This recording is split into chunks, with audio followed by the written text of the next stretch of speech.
Selamat pagi Pak Guru. Selamat pagi, silakan. Terima kasih Pak.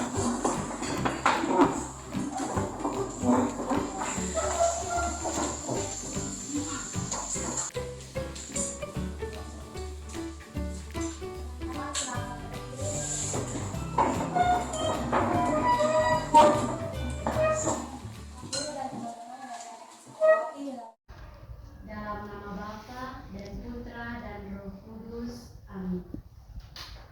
Engkau menjaga dan melindungi kami dari tadi hingga saat. Ya Tuhan, sekarang juga saatnya kami anak-anakmu akan mulai dalam pelajaran kami.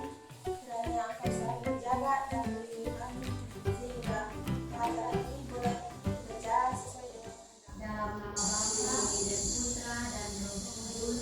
Amin.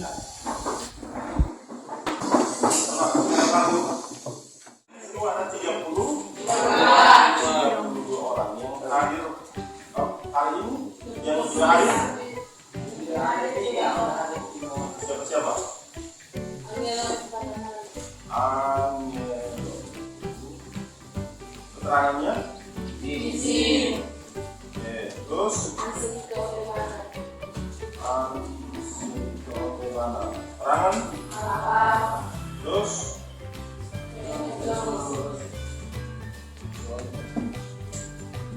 Apa juga? Sekali lagi shalom, selamat pagi semua. Selamat pagi Pak. Sehat Kak? Sehat. Tes tolong terus ini. Sekali lagi sehat Kak? Sehat. Oke. Pagi ini kita ketemu lagi dalam pelajaran agama Katolik. Temanya adalah Kitab Suci Perjanjian Baru. Tujuannya adalah Siswa dapat memahami kitab suci sebagai sumber utama untuk menyelami Kristus sehingga semakin mencintai kitab suci dengan tekun memahaminya. Nah, pertanyaan paling penting terkait kitab suci Perjanjian Baru dan Perjanjian Lama adalah apa arti dari perjanjian? Atau begini, kenapa kitab suci itu disebut Perjanjian Lama dan Perjanjian Baru? Apa yang membedakan? Itu pertama. Yang kedua, berapa jumlah kitab suci Perjanjian Lama untuk orang Katolik dan Protestan, dan berapa jumlah kitab suci Perjanjian Baru Katolik dan Protestan? Lalu pertanyaan ketiga, apakah kalian bisa membedakan isi susunan kitab suci Perjanjian Lama dan suci Perjanjian Baru? Sekarang kita akan mulai pembelajaran kita dengan menyampaikan terlebih dahulu masalah. Kita akan sampaikan dulu masalahnya, kemudian kalian bertugas nanti sebentar dalam kelompok-kelompok kecil mendiskusikan, mencari berdasarkan video yang Pak tampilkan. Kalian coba menganalisa pertanyaan, membuat pertanyaan, kemudian mencari jawabannya sendiri dalam kelompok, lalu presentasi, dan diakhiri dengan penutupan dari waktu. Kemudian refleksi dan aksi. Itu alur pembelajaran kita hari ini. Bisa tangkap Pak? Bisa.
Sekarang kalian silahkan bentuk kelompok kecil 5 orang.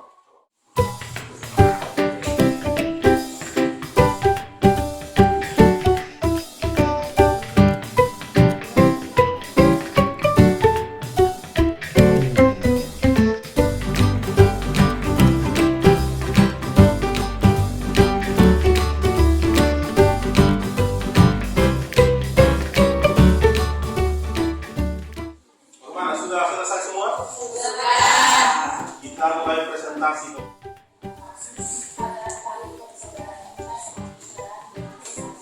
Oke. Lukas 10 ayat 38 sampai 42 Maria telah menjadi yang terbaik dan tidak akan diambil daripadanya. Artinya Maria melayani Yesus dan Mantap. Ini lebih panjang.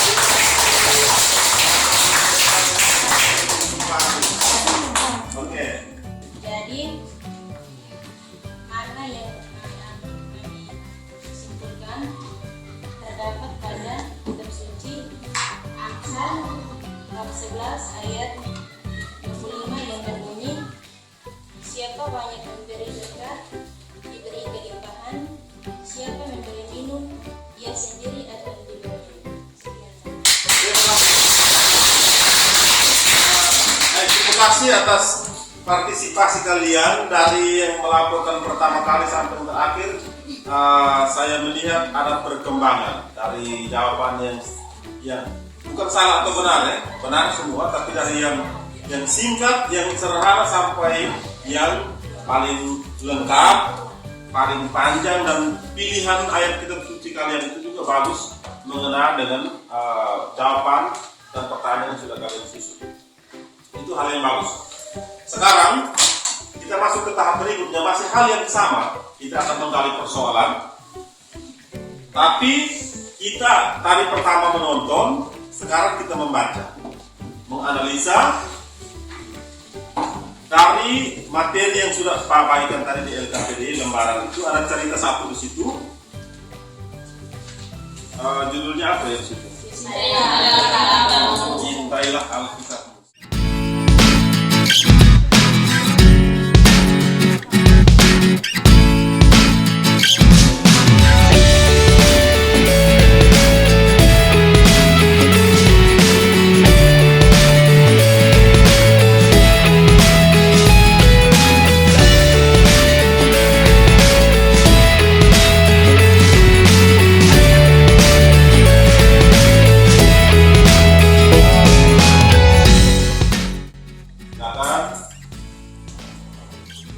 Bagaimana tanggapan kalian terhadap cerita tersebut? Jawab, kita harus membaca kitab suci setiap hari seperti lelaki yang ada di cerita itu, agar kita lebih mengenal Kristus dan kita memahami nasihat Allah dalam kitab itu.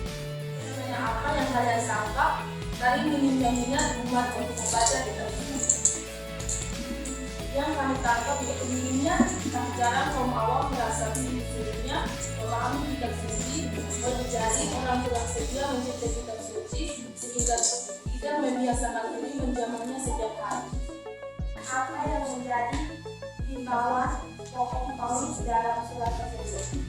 Jawab, surat ini dimaksudkan agar Timotius semangat melakukan firman Tuhan dan menjadi penerus Paulus. Peran atau fungsi kitab suci, segala tulisan yang diilhamkan Allah memang bermanfaat untuk mengajarkan, untuk menyatakan kesalahan, untuk memperbaiki kelakuan, dan untuk mendidik orang dalam kebenaran. Dengan demikian, tiap-tiap manusia kepunyaan Allah diperlengkapi untuk setiap perbuatan baik. Sekian dan terima kasih. Yang pertama, kenapa disebut perjanjian atau apa yang membedakan perjanjian lama dan perjanjian baru? Ayo silakan, siapa yang bisa menjawab? Kitab suci perjanjian lama janji atau persetujuan persetujuan Allah dengan manusia, Ya. keselamatan manusia itu sendiri melalui para nabi. Oke, itu kitab suci perjanjian lama. Jadi, perjanjian lama itu perjanjian Allah dan manusia melalui nabi. Perjanjian baru, Kitab suci perjanjian baru, janji atau persetujuan Allah dengan manusia tentang keselamatan manusia itu sendiri melalui Yesus Kristus. ya. Jadi perbedaan antara lama dan baru adalah kalau lama janji Allah melalui nabi, di baru janji Allah melalui perjanjian diri. Itu perjanjian lama dan perjanjian baru. Lalu yang berikut, berapa jumlah kitab suci perjanjian lama Katolik Protestan dan perjanjian baru Katolik Protestan? Siapa yang bisa menjawab? Para lagi. Ya. Kalau Katolik berapa perjanjian lama? Katolik apa 6? Protestan?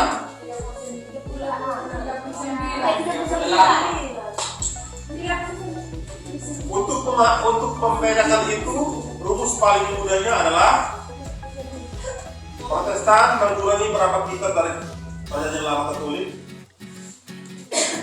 Perjanjian lama Katolik ada berapa? Perjanjian lama Katolik ada 6. Protestan tidak mengakui berapa kitab dari yang 46 itu?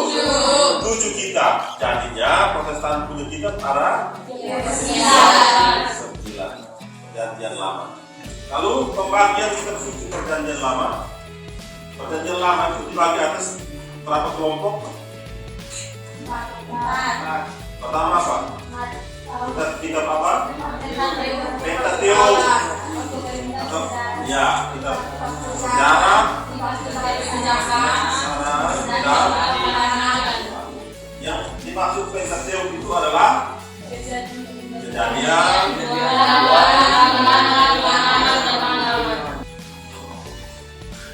lalu ada kelompok kitab sejarah, kelompok kitab kebijaksanaan, dan kelompok kenabian. Masing-masing sudah ada di situ. Sudah pembagiannya silakan nanti dibaca, dipelajari. Perjanjian baru terbagi atas berapa bagian? Apa? Injil. Secara umum perjanjian baru terbagi atas berapa kitab? 4, yaitu Injil, Rasul, surat Paulus, surat-surat Katolik, dan surat-surat Paulus itu surat Paulus kepada jemaat di Korintus. Surat-surat Katolik itu berarti surat-surat yang tidak ditulis oleh Paulus, tetapi ditulis oleh Petrus, Yakobus, Yohanes, Yudas. Lalu yang terakhir adalah Wahyu ditulis oleh siapa?